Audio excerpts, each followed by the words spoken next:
me selector. Due to some violent content, parental discretion is advised. I know you gonna dig this.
Good morning, good afternoon, good night, depending on where you are. But happy Saturday to all. It is another Sucker Punch Saturday. Of course, I'm here with my main man. It is his channel, after all, on hour number one, Mr. Joe Habib. And we are going to talk about this Saturday's fight between Josh Taylor and his opponent, an opponent that some people are asking questions about, Joe, and others are predicting might give Josh Taylor a good run for his money, if not upset the apple cart. We'll get into the odds and all of that later on in the show. But we've got Josh Taylor taking on Echo Esselman for a international title out in Josh Taylor's hometown of Glasgow, Scotland, up there in the northern parts of the UK. Before I get to this, Joe, and before I ask you to chime in here on your thoughts on this fight, I do want to go back and share this with everyone. The last moments that we saw Josh Taylor in a ring and the drama surrounding that moment, it was, of course, his rematch loss to a controversial win that I actually had him winning against Jack Catterall. These were the scenes in the ring immediately after the fight. Let's have a look. Let's have a listen. Here we go. 40 pounds. What's important to you now? Hey, do you want to give? Bob wants to speak. I saw the fight like everybody else. Those scorecards were a disgrace. Were an absolute disgrace. And I really feel sorry for Josh. I thought he won the fight, but those scorecards were ridiculous. And that's the lesson. I will never, ever allow an American fighter to come here with this British board scoring the fight. Those scores were ridiculous. Well, let's try and bring in Josh Taylor. Josh, can you come? And there you go. None other than the great Bob Arum himself, CEO. Not CEO, actually. What is he? President, chairman? President. Yeah, he's the president. He runs the whole operation. Yeah. One of the greatest promoters this sport's ever seen. Yeah. Arguably the greatest promotion company, definitely here in the United States. I mean, that was some classic mic work for a 90-plus-year-old, wasn't it? Yeah, and I'll never understand it.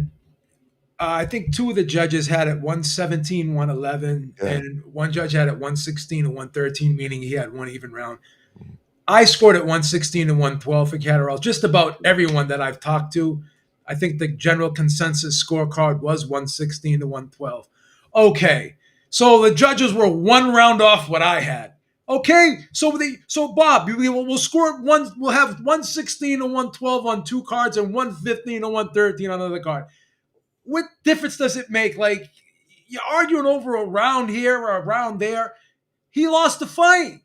Why? Like, what is this obsession all of a sudden with scorecards? Like people have to get it down to the the T. In other words, they have to be perfect with their scorecard. Like, okay, so you had it 115 and 113. One judge has it 116 and 112. Oh, that's too wide. Same thing with the Conor Ben Chris Eubank Jr. fight. I had that fight pretty wide. I had it 117 and 111, but most people you talk to had it 116 to 112. All three judges scored at 116 and 112. Oh, it's too wide. Okay, so he wins by 115 and 113. It's only one round off. Who cares? Yeah, well, it was vociferous. It was impactful. I gotta tell you, if I was a boxer, I would want that promoter behind me. Of course. I mean, look, regardless of whether you agree with him or not, that's a moment where Bob Arum was standing beside a defeated fighter, a defeated man. If you look at Josh Taylor at the end of that fight and in the corner, even when Bob Arum was speaking there, he had the look of a defeated fighter, but Bob Arum was doing everything he could to give confidence to his younger charge there, much younger charge. I mean, he's still a relatively young man, Josh Taylor. So look, it's Saturday. It's today. He's fighting Echo Esselman, Joe. A lot of people have questions about Echo Esselman. He's British level fighter out there in England, fights out of Nottingham, which is, of course, Carl the Cobra Frosch's hometown. He's probably the most famous fighter out of Nottingham. But we have Echo Esselman, originally from Botswana. He is 21-1, 8 KOs, not really known for his punching power, but he is a kind of a strong pressure fighter. I wouldn't say he's the fastest guy. I wouldn't say he's the most dynamic guy. I'd classify him as a strong kind of pressure fighter. Doesn't necessarily throw a lot of combination punches in terms of that type of pressure, but pressure is in constant forward motion. Pressure as in kind of usually trying to back up his opponent and get his work off.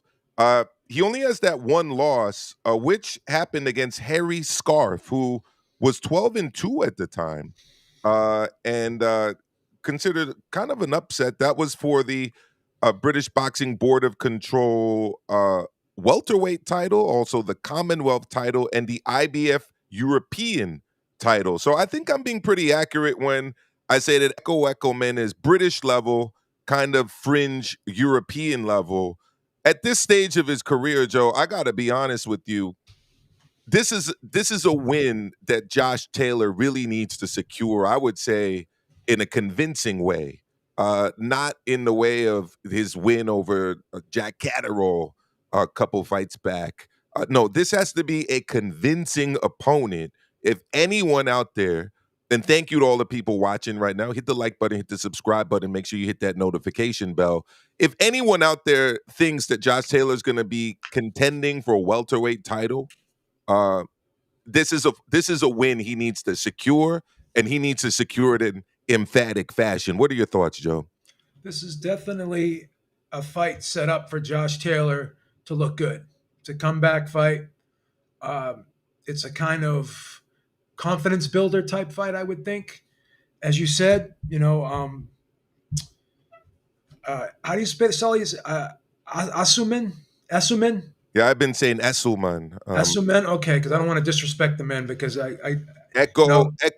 Echo Esselman. Yeah, and I did see him on that DAZN undercard, and the one thing I think you hit it right on the head. He is a tough, gritty guy. He's gonna keep coming forward. He's gonna try to win. That's the good news. He's not just gonna be there and take the opponent role, in my opinion. But judging by the little I've seen of him, haven't seen a ton of him, but you kind of can get a feel for a guy. But when you see how he approaches fights, and he has that way about him where when you watch him fight, he looks like he's a tough, determined guy, and I don't think he's going to lay down for Josh Taylor at all. Now, Josh Taylor is like a minus 330 here, and Eckelman's like a plus 250-ish. So, this is a fight set up for Josh Taylor to come back. Wait a second. I thought the odds didn't really matter, Joe. I mean, You know, it's Oh, Paul. Oh, who's that? Chris Algieri. Yeah, the odds yeah. don't matter. That's I mean, that's the odds that's makers, they don't know what they're doing. yeah. So he's this to me. This is, I don't want to be disparaging Yeah. at all to Esselman, but this is a setup fight for Josh Taylor. But amazingly, a lot of people are saying that they're going with Esselman with the upset here. They believe Josh Taylor has fallen off that Well, much. I'm gonna tell you an anecdotal story before I go to some of the video kind of promotional stuff that's out there about this fight. This was a couple years back, Newark, New Jersey. Shakur Stevenson was fighting Yoshino, the Japanese contender for was then the WBC vacant lightweight title, and Josh Taylor showed up to fight week. He showed up the day before the fight, and the plan was for him to do like a kind of a face-to-face interview with Teofimo Lopez, right? About their fight at 140. And I don't know if you guys remember this, but Teofimo actually didn't show up to New Jersey, and Josh Taylor's like, what the F? Like, I came all the way from Scotland for this. You can't even show up to a place in your home city. Anyways, long story, not home city, home country. Long story short, Joe, this was a Josh Taylor who wasn't in a fight week. Who wasn't having to do a weight cut. This was a Josh Taylor who's just turning up to the hotel the day before having to be on ESPN. And I got to tell you, I said to myself, and I said to a couple other guys that are out there with me, how the hell does this guy make 140 pounds? Yeah, it's crazy. And it was insane to me that he was fighting at 140, given not just how tall he is, but like the musculature, his frame, yeah. You know, and the other aspect of it was this wasn't a Josh Taylor who was as surly. This was a Josh Taylor who was willing to sit down with you and talk about stuff. So it was a totally different Josh Taylor than I'd seen fight weeks where he's, you know, very kind of aggressive and really doesn't want to sit or speak to anyone, or especially really if you're having a hard time making weight, you're going to be even more grumpy. Who always has the look of an emaciated guy. Sure. Fight week. So two things about this weekend. One, he's making his debut at 147, right? Which I think is probably going to be a more natural weight class for him. I would argue he can go to 154. That's how big his frame is. And two, despite all of that, you know, cheerleading we saw from Mr. Bob Arum, Top Rank Promotions, this is actually going to be Josh Taylor's Queensbury debut. Yeah. So talk to me, Joe, about one, the new weight class for Josh, and two, you know, pursuing this next stage of his career, not really as focused with a U.S. promoter, but out there in the U.K. with a U.K. promoter. Well, I don't want to be harsh here, but Bob has a knack. He has like a sixth sense for knowing when to fold a bad hand. And Jose Ramirez, he let him go. Arnold Barboza let him go. And if you looked at their last two performances, Edgar Berlanga, you know, he let Edgar Berlanga go. And if you looked at all three of those fighters' last performances, and even you can't put too much stock into that comeback, that 1 round knockout of the guy that he beat up that he just got out of jail, Edgar Berlanga. But Bob's been in the game long enough where he knows when to fold a bad hand. And I don't want to be disrespectful or disparaging to Jack Catterall, but it's funny because the boxing biological clock is a weird thing, right? Because we can go back to Mike Tyson, and you remember after that Douglas fight, he was only like a pro for I want to say like 4 years. Shortest prime. Yeah, he was only in in the pros for like 4 years, and already like people were saying like that he reached his peak and he was on the downside. No, I get it. I used to get it all the time. When I say that how much I think Lennox Lewis is a better fighter than Mike Tyson. Sure. That's only because he never fought him in his prime. But I said, well, that wasn't Lewis's prime either. When was Mike Tyson's prime? Anyways, we're going on a tangent here. And I kind of want to tie it in because for me, it's almost like Jack Catterall falls into that category because the guy's only had like 21, 22 fights, 21 fights actually. And he's only been a pro for about 10 years and he's only had 21 fights. But after that Jack Catterall fight in 2022, where at that time they were complaining and he was complaining, and a lot of people in his circle and his camp were saying that he was having a hard time making 140 back then. And then he stays at 140 for another 2 years after admitting having a hard time making it. Not just him, but everyone in his team was saying it. Yeah. Right. So even after that fight, people were saying, yeah, he seems to have lost a step. And so I guess the point I'm trying to make is this is a guy that kind of fizzled out fast, right? Now, could you attribute that to staying at a weight class too long like Errol Spence? Errol Spence essentially stayed in one weight class, 17 years? And he was killing himself. Yeah. Even when he won the title against Kell Brook during the build up to the fight, one of the press conferences, he's telling people he's walking around at like 170, 175-ish. Yeah. Even back then. So I don't know if this is just the biological clock ticking at an accelerated, uncharacteristically fast rate for Jack Catterall, or was it him staying at the weight class so long that actually took those boxing years off the clock for him? But nevertheless, just the sheer fact that he's going in there respectfully with a British domestic level fighter, and people are actually thinking he's going to lose. This was a world level world champion. Oh, elite level. You're talking undisputed champion. Undisputed champion. Pound for pound level fighter in the sport. Now in his 22nd fight, only 10 years into his career, people are writing him off already. So you could add this to the list of one of probably the shortest primes ever, right? Yeah. Now they're saying the same thing about him. Like, this guy is talking about him like essentially he's done. He's gone. So before we check out a little bit more on Josh Taylor and his opponent today, Echo Esselman, I do want to bring in our senior Down Under correspondent, from Down Under, Lil Penny. Lil Penny, thank you so much for joining us. Oh, Penny! How are you doing? I'm like Tony Reali from Around the Horn, which is there you go. The last episode yesterday. But anyway, hey guys, I to be honest with you, I never thought Josh Taylor was a good fighter. I thought those two fights that he had at 140 where he became undisputed, they weren't really that good.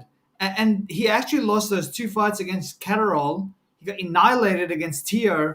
I just think that I just thought that when he wasn't good and when he stepped up and fought real good fighters, and I don't even think Jack Catterall was a good fighter. World Boxing Super Series that didn't impress you at all? I thought he actually lost to Prograis. I had Prograis beating him in that fight. I remember you saying that. And even against Ramirez, like Little Penny said, I had it even in rounds, but obviously the two knockdowns separated the guy, separated them, and that's how Catterall got the decision. And Joe, there's a reason why I think he didn't go up to 147. It's because at that time there were killers there at 147. I don't think he thought that he could beat those guys. Yeah. Now he realizes. 47.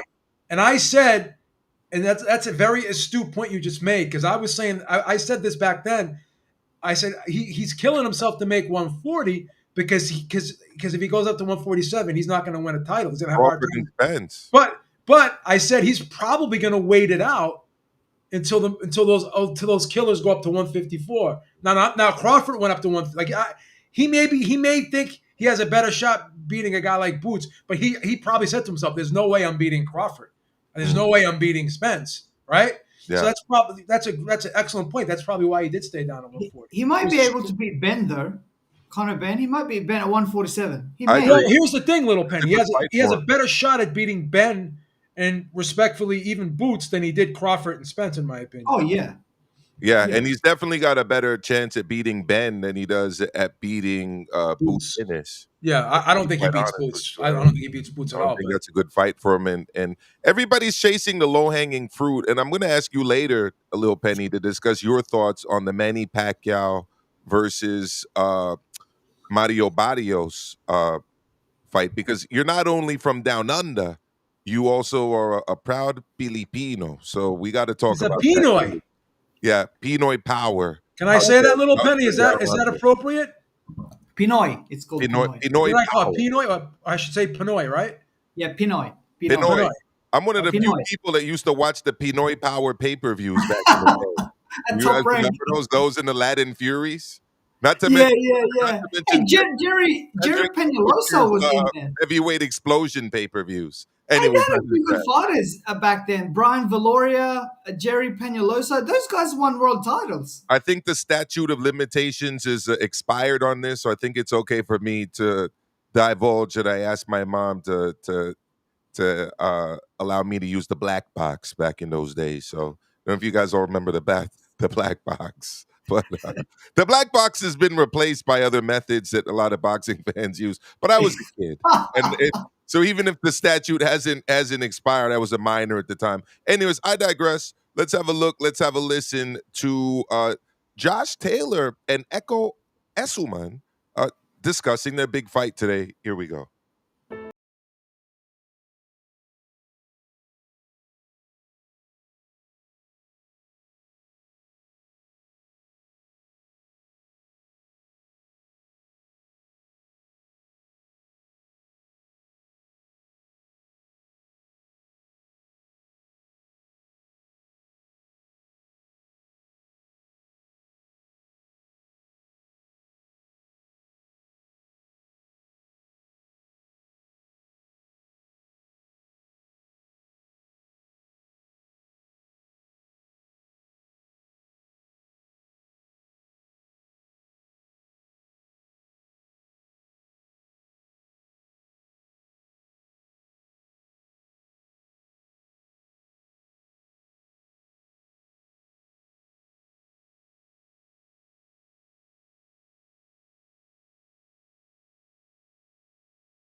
There you go. You heard from both guys there. If you're interested, you guys can check out that full video on the Queensberry Promotions channel because, like I said, Queensberry is now promoting Josh Taylor, not Top Rank. So it's two guys there that have world title aspirations. But let's talk about the welterweight division, guys. Realistically, the winner of this fight, how close or far off do you see them from being in title contention? Joe, I'm going to go to you first. Go for it. Well, the thing about Josh Taylor is he has the name recognition. So it's not impossible or inconceivable at all to see him actually get a title fight, right? And then if Utsco moves up, right, then the division at welterweight becomes wide open even further than it did when Crawford and Spence moved up, right? So can Josh Taylor beat a guy like Barrios, right? Maybe. So again, there are opportunities for him, right? So can he be a champion again? I would say it's improbable. At 147, it's improbable, but not impossible. It's not impossible. So if the stars do align right for him and he fights the right fight against the Barrios, then it is possible that he could be a champion. But you know what? I actually agree with you. And the reason I agree with you is because of the current rankings at welterweight, which I'm going to put here for everybody to see right here. Under the IBF, you alluded to this, Joe, but if Jaron Boots Ennis vacates the title and leaves the division, the number one guy there is Lewis Crocker, or is it Croker? I think it's Croker. Croker. Yeah. So that's the IBF. You look at the WBA, and you've got Rolly Romero there, a guy who's moved up essentially from lightweight through 140 into 147. It's not that unrealistic, right? When you got Rolly there, potentially as the full champion should Boots vacate.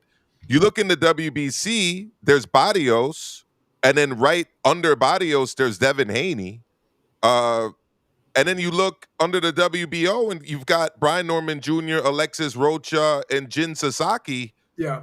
You look at those names, and you got to say to yourself, I don't know if Josh Taylor actually is being delusional. I've heard a lot of people say that, it's kind of not realistic for him. He's not two-weight material guys, levels. He's past his prime. He's washed. He's this, he's that. I see him, if he's able to rejuvenate himself at 147, which we both said should probably be where he should have been fighting at, not necessarily for titles, but in the division, right? If he gets a win here against Echo Esselman that's impressive, I think people would see him as a viable opponent against any of those guys. Yeah, if he wins today, we go back to these rankings in a couple weeks. Yeah. He'll probably be in the top 5. Yeah. You know how these rankings work. 100%. Manny Pacquiao, what did he take? 7 years off? And he's already ranked number 5 by the WBC. How does that work? You know what I mean? Yeah, it's a valid question. Lil Penny, what are your thoughts? You know what? With Josh Taylor, I feel like, look, he's not Eric Morales, right? But I feel like, what, Eric Morales, I just felt like he stayed too long at 130 pounds.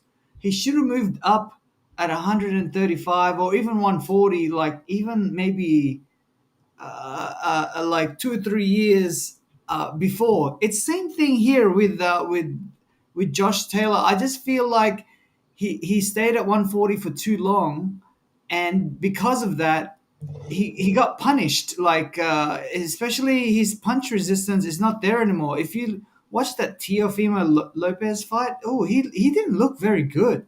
And I don't feel like when he moves up to 147, I don't think like we're gonna see like his punch resistance getting better. He doesn't have any power, so look, a perfect when the stars align, I feel like say Pacquiao beats Barrios, and then Josh Taylor fights Rolly Romero, and he beats him. We're gonna have a super fight there in Britain. Pacquiao, Josh Taylor, and then Boots vacates the WBA. Is it WBO? Because Pacquiao really owns that WBO belt like for years. Like for like 10 years. Boots is IBF and WBA. Oh, WBA. Well, Pacquiao was the WBA champion. Remember this one?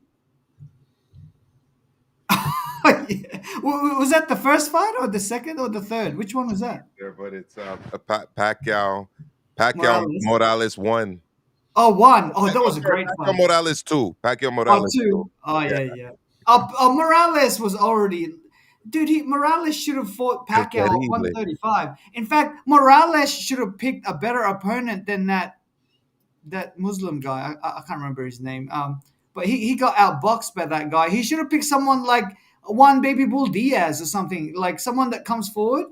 And then if he won that fight, because Pacquiao was on the undercard in that fight against that Muslim guy that I can't remember. But had he won that fight, I love how he categorizes things. I can't remember his name, man. I don't know. I can't remember. Not what countries it is from, but is anyways, it's fine.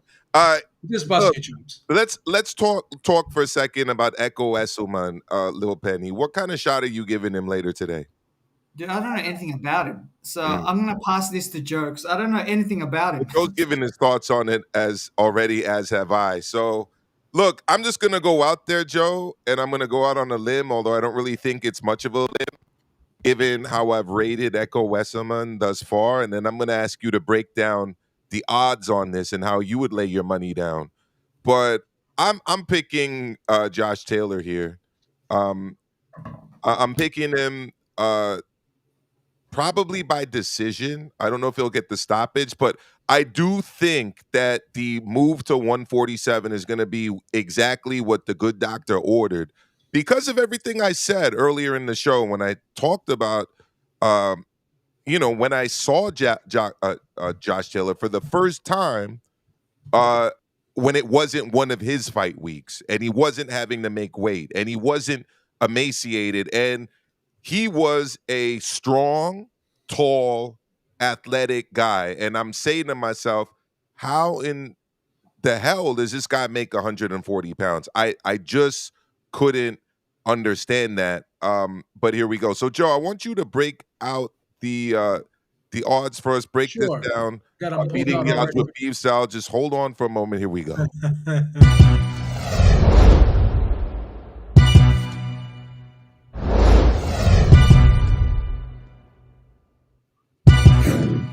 All right, beating the odds with Beeb. Talk to us, Joe. How would you lay down your money this weekend if you were to bet on this fight? So Josh Taylor is a minus 330. Asumen is a plus 250. So those are kind of wide. Here's where, in these situations, where I like to go to the prop bets because Josh Taylor by KO is a plus 330. Now, Josh Taylor to win by decision is only a minus 135. So I kind of like the minus 135 here. I think Josh Taylor, he's not a one punch knockout guy. He was a guy that when he did stop people, he would wear them down because he was always an aggressive guy, a pressure guy. And when he was able to get to you, he was a good body puncher as well. Really, really equipped on the inside, right? Has a So good Joe, jab. who's the favorite, Joe? Who's the favorite? Oh, Oh, I don't understand those numbers. okay. So Taylor is basically a 3-1 favorite. Oh, When you're on the minus end, that means you're the favorite. When you're on the plus, you're the underdog. So just keep oh. that in mind for next time. So Josh Taylor by decision is the minus 135, and we talked about Asumen, how seems like a tough, rugged guy. So more than likely he'll put forth a very solid effort. But I just don't think even Josh Taylor not probably being what he was 5 years ago or 4 years ago. But you made a good point. Maybe he could bring some of that back with the move up in weight. But with all that being said, I just think Josh Taylor all around is a bit too seasoned for Asumen, who's been fighting at the domestic level, and Josh Taylor is being judged on fighting at the world level, right? So if Josh Taylor was fighting at the domestic level, he would probably look a lot better than he has against these world level guys, especially with this severe weight cut that he's been having to go through. So I do think that this could be probably a hard fought decision for Josh Taylor, but a clear decision. Is this 12? I think this is a 12-round fight, if I'm not mistaken. It's a 12-round fight. So I think he'll win this fight maybe eight rounds to four-ish. So I'm looking for him to win a hard fought, pretty tough decision, but it'll be clear cut. There you go. So, of course, this is Josh Taylor's debut at 147. It's a big show. It's in his hometown, Glasgow, Scotland. Yeah. And my question to you guys is just in terms of the general state of the welterweight division, how likely do you think we are to see some unifications here? I think we're all in agreement that Boots is the top dog in the division. Does Sure. anyone disagree? No. All right. So we've got Brian Norman Jr. fighting out there in Japan. We've got Mario Barrios against Pacquiao. Boots discussing, or people are discussing, I should say, a fight between Boots Ennis and Teofimo Lopez at 147. Ooh, I like that. Where do you guys see the welterweight division later this year and early next year? Joe, I'll start with you. Like, how do you think things are going to shake out in the welterweight division? I don't think Brian Norman Jr. wants any part of Boots Ennis, respectfully. I just don't think he does. Mm-hmm. I don't think Mario Barrios wants any part of Boots Ennis. These guys are looking for obviously the highest reward for the lowest risk. Yeah. Whereas Boots obviously wants the reward, but he feels as though, and I agree with him, that he's head and shoulders above the rest of the guys, that the risk is pretty even spread across the board for him, right? Mm. So the Teofimo Lopez fight arguably would be a bigger money fight than Boots fighting probably one of the other champions. Mm. So when you look at all the factors here, where you see Brian Norman Jr. going over to Japan, and the reason why he's obviously doing that is because he's going to get paid handsomely to do so, and he feels pretty confident in his chances, right? And then you got Barrios fighting a legend and Manny Pacquiao, who's by sheer name value alone, that fight's going to draw a lot of attention, and you know, and then in return garner him a big purse. So again, these guys are making strategic moves, not necessarily because they want to be the best. They want to make the most money, and I get it. I get it. So for Brian Norman Jr. and Mario Barrios, the belts matter. The belts help them. The belts give them notoriety, right? So they need the belt. So they don't want to risk losing that belt because the belt is more or less their meal ticket, right? Whereas with Boots could go up to 154 tomorrow, and you have someone like Turki Al-Sheikh who would pay him handsomely to fight a Virgil Ortiz right out the gate if he wanted to. Yeah. He'd get paid big dollars for that, right? So, you know, I think Boots obviously has a lot more opportunity, and I think he's controlling this division more or less. He's the guy at the top, and these other guys have realized that they don't think they can beat him, and they could make comparable money, probably, I don't know, maybe not exactly the same amount they could fighting Boots, but when you factor in the risk, they'll take the small pay cut that they're getting fighting these other guys. Go ahead, Little Penny. There you go. Before I go to Little Penny, real quick, if you're watching live, hit the like button, hit the subscribe button. Make sure you hit that notification bell to know every time we go live here on Sucker Punch, when Joe goes live on his own, or when Joe goes live for his flagship show with Eric Lorda, 6 p.m. Eastern, 3 p.m. Pacific, 11 p.m. out there in the UK. And if you're watching on X, hit that like button, hit that retweet button, hit that follow button, and come on over to YouTube because we're going to wrap up the rest of the show on YouTube. Lil Penny, your thoughts. Go for it. Yeah, now that Pacquiao's back, right? Elisek back is back. Even even some of these cops are running with Pacquiao as well. NFL linebacker, linemen or defensive backs are running around with Pacquiao. The welterweight division just got an illegal IV shot. See what I did there? Illegal IV, Floyd. Yeah. But hey, if Pacquiao beats Barrios, right? I think the PBC is planning a huge mega fight at welterweight, even better than Canelo, Bud Crawford, where we'll beat the pay-per-view. And it's Pacquiao, Tank Davis at 147. That's the plan. Wow, That's the plan. Penny. Wow. That's the plan. That would do at least 1.5 million pay-per-view buys in North America alone. Pacquiao, Tank Davis at 147. Let me gas up Lil Penny real quick here because I know why Penny's excited right now. Manny's back. Manny's in training. Let's have a look. Let's have a listen. Here we go.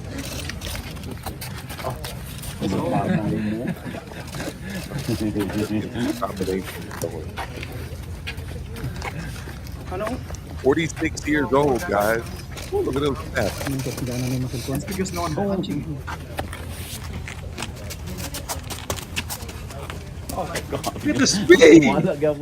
Look at the speed. You gotta put it in slow motion. Oh, he's gonna play some basketball now. Oh, there you go, Lil Penny. Lil Penny's excited. But to be honest with you, I do think that Barrios will win because man, he's too old. He's too old now. He's 46 years old. They took a 3-year. Yeah, you will be rooting for Pacquiao, won't you? Oh, of course. Yeah, of course. But I do think Barrios. I'm going to be rooting for Pacquiao too. He's a legend. I'm going to. Yeah, even look if you watch Box Azteca, right? Julio Cesar Chavez yells out for Pacquiao. Like if you watch that Thurman fight, watch the the Spanish version or the Mexican version. Julio Cesar Chavez is like, go Pacquiao, like He's got support. Let's listen to Oscar on this. Oscar's team Pacquiao. Here we go. The best. Cuadra, I love him. Can he do it? Cuadra?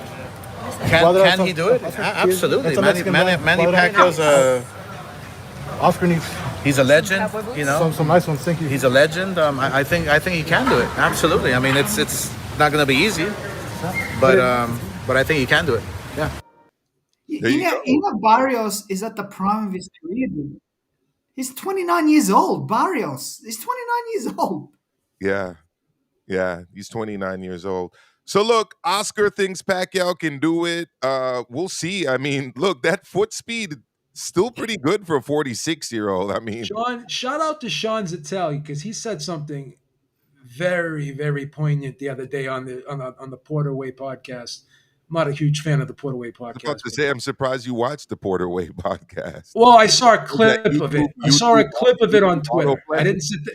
There's no way I'm sitting there watching the whole thing. But YouTube autoplay catches me all the time. YouTube autoplay, But he said something that an old boxing writer told him, and I forget the name he mentioned. It escapes me right now. But he said, because Sean Zettel said, so watching Pacquiao, he looks really good in training.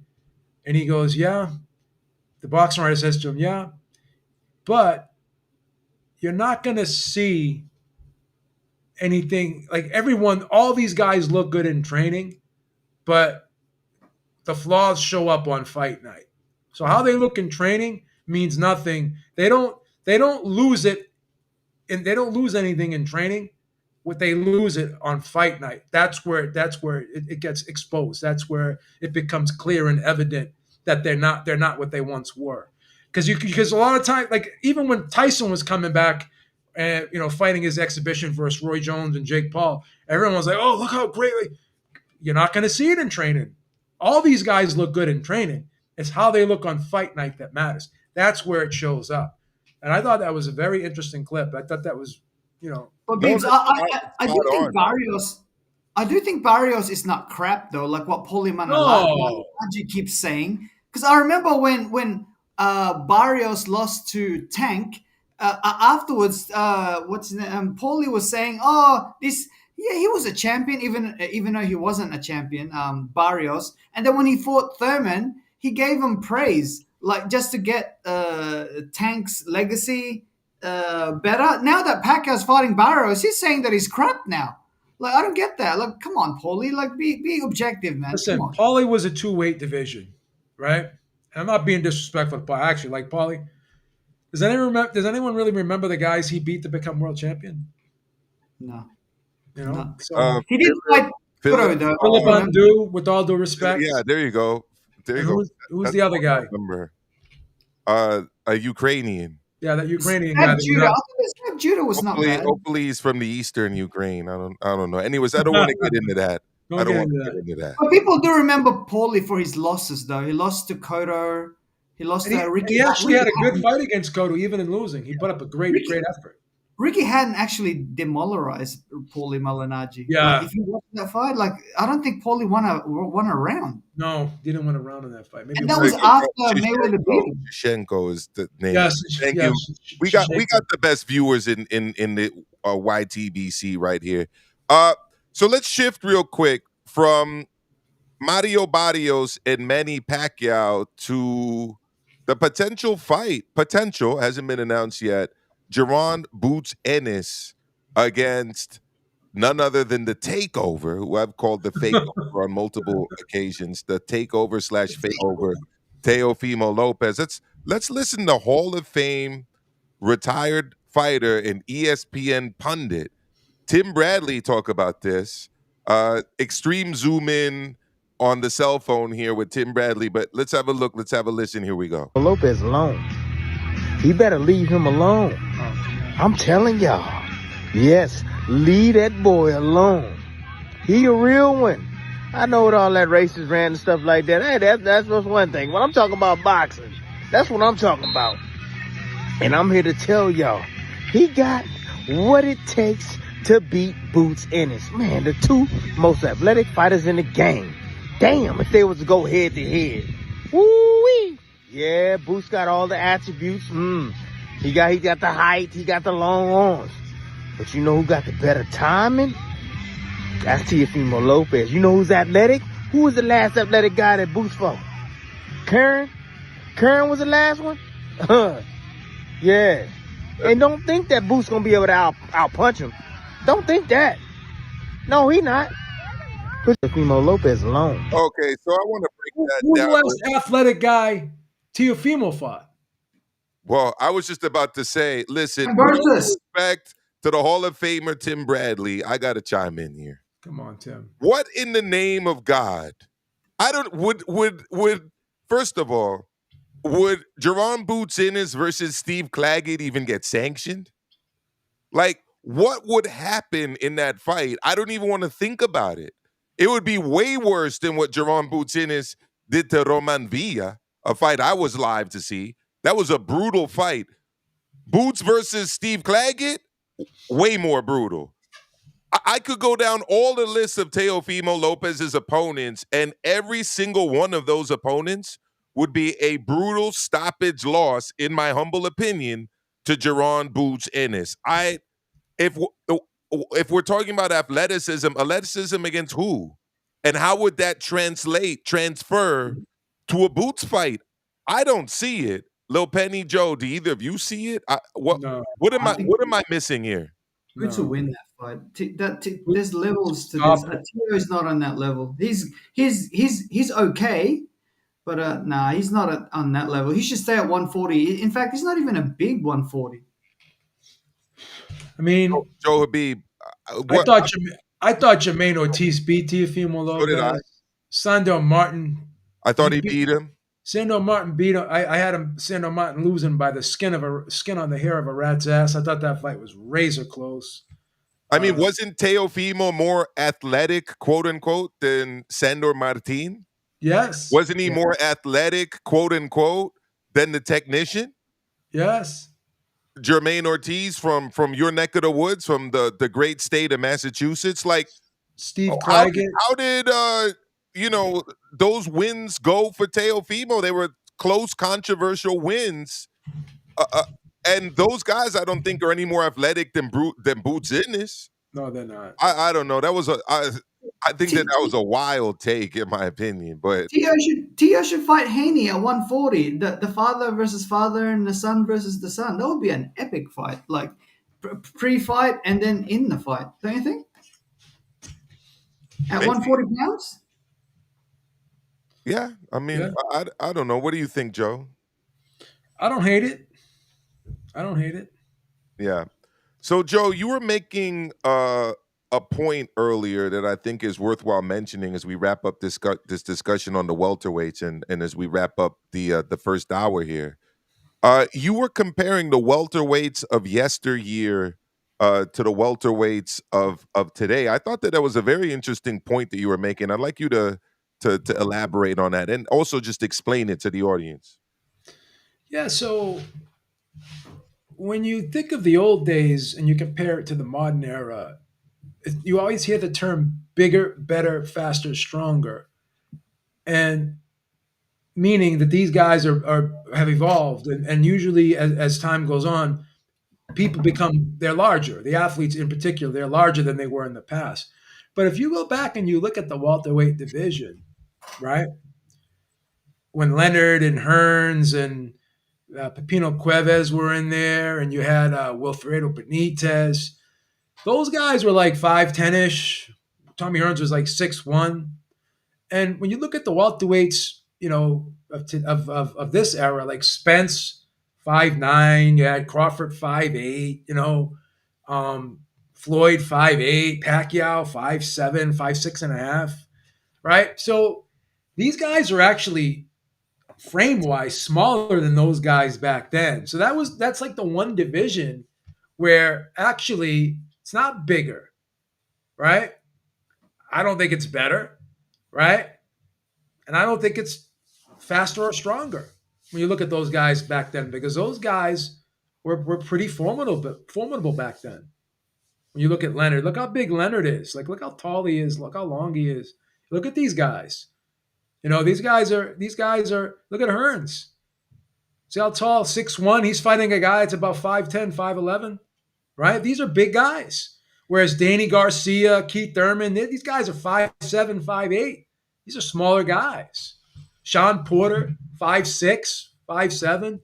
So the welterweight division, these guys are smaller than they were back then. Look at Tommy Hearns in there. I'm gonna fight you now, and then it's like a 10-week. He only got 10 weeks to prepare, and he's out of shape. Whereas Leonard has been he I mean, that guy was game for as long as it lasted. So there you go. We talked about the big fight later today. Well, the comeback fight, Josh Taylor, Echo Esselman. It's going to be live on DAZN. It's a Queensbury show. Queensbury, of course, is exclusive to DAZN now. You don't have to pay pay-per-view for this one. Unfortunately, DAZN does now put a lot of their premier fights on pay-per-view, but they are giving us this. It is an international level championship fight, not a world title, but it's like the Intercontinental Championship, essentially. And there you have it. Next hour, Sucker Punch hour number 2. Link is in the description of this video. You can go check out hour number 2 on my channel. Also share a link to it here in the chat. We're going to be talking about Canelo versus Crawford. And whether it has the potential to actually be the biggest fight of all time. That is being stated out there. We are going to discuss that. We're also going to talk about a little bit about Usyk Dubois 2. I do want to get Joe's thoughts on some commentary that's been out there. Tony Bellew and others talking about Dubois Usyk 2. I'm going to ask you guys to chime in. Hopefully you can stick around with us as well, Little Penny. So that's hour number 2. Click the link there in the description box or in the live chat and come on over for hour number 2. Joe, any last thoughts? No, I mean, this will be interesting. This will tell a lot about where Josh Taylor is in his career, and I'm actually intrigued by this fight because I want to see him at 147, and I want to see if that weight actually does make a difference or not. There you go. There you go. All right, hour number 2. Click the link, and don't forget to check out Joe's flagship show tomorrow night, 6 p.m. Eastern, 3 p.m. Pacific, 11 p.m. out there in the UK. Not too sure what time that is down under, Little Penny, but I know you'll figure it out. Tomorrow night, Ringside Reporter Live with Eric Lorda. We'll see you over there, and we'll see you on my channel for hour number 2, Sucker Punch. See you soon.